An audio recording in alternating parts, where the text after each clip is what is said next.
Game 7's going back to Boston, and this series has been nothing short of incredible. Winning 4 in a row and coming back from down 3-0 would be a total miracle, but they're at home. So, Jake, what are you thinking? Do the Celtics make history tomorrow night? It would be the first to ever comeback from down 3-0 in NBA playoff history. The odds are betting against Boston long term, but that's all in the past. It just comes down to one game, one chance for Boston to make history and get it done. But -7.5 is a lot of points in this situation. And I want to start off because I like the under in this game a lot. The under in game 7s since 2003 are hitting at 58%. But if you go outside the first round, that number jumps to 72% on game 7 unders. There have been 2 game 7 so far in this playoffs. Kings versus Warriors, 76ers versus Celtics. Both games went under. We see defensive performance go way up in game 7s. It's do or die for both teams. You cannot take a single possession off on defense.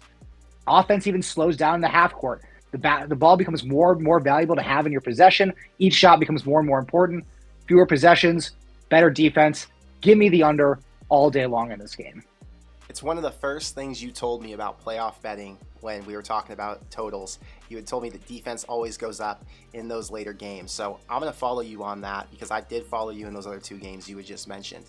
But the spread's +7.5 for the Heat. You get +100 on BroThrow. Is that too many points, or do you think that the book has now adjusted because there's so much momentum in the Celtics' favor?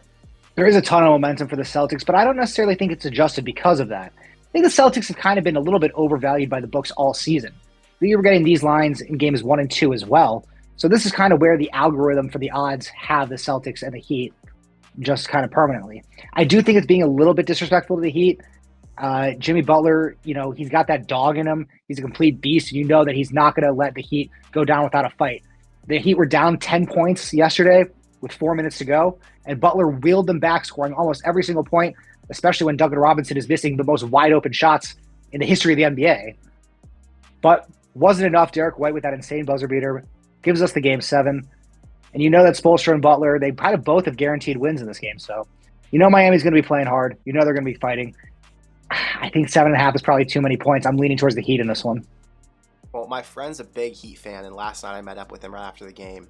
And he made a point that the Celtics got lucky, and there was nothing the Heat could do in that situation with Derek White. And that kind of blew my mind. Why would a Heat fan say that? They had Kyle Lowry, who underperformed with only 8 points and 2 rebounds. Bam Adebayo was 4 of 16 and had 11 points. Jimmy Butler, 5 of 21, even though he did play hot at the end there.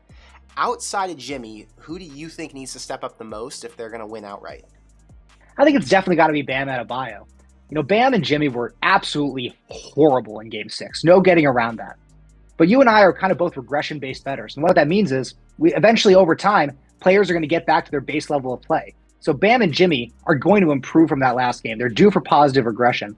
So those 2 guys are really going to have to step up and be the leaders, be the captains, be the stars of the team that they need them to be. Big-time players make big-time plays in big-time games. So Jimmy and Bam have to be the 2 on this team that step up and lead them to victory if they have any chance of winning. You do talk about regression betting, and we assume these guys are going to get back to their average level of play. And if that's the case, I've got to take the +7.5, and I've got to even sprinkle the +290. Because if I'm going to get points with Jimmy Butler, and he's already proven it over and over again that he can battle against the odds and win outright, give me the sprinkle. So I'm taking the under, I'm taking the money line, and I'm going to take the spread for the Heat and just hope something positive finally shifts back in these guys' favor. That's what I'm leaning towards as well. I guess you could also say regression could apply to the Celtics because they were absolutely horrific at shooting the 3 last game. Outside of Marcus Smart, who hit 4 or 5 threes, the rest of the team was completely ice-cold bricking everything. So you would think they would get a little bit better in Game 7 too.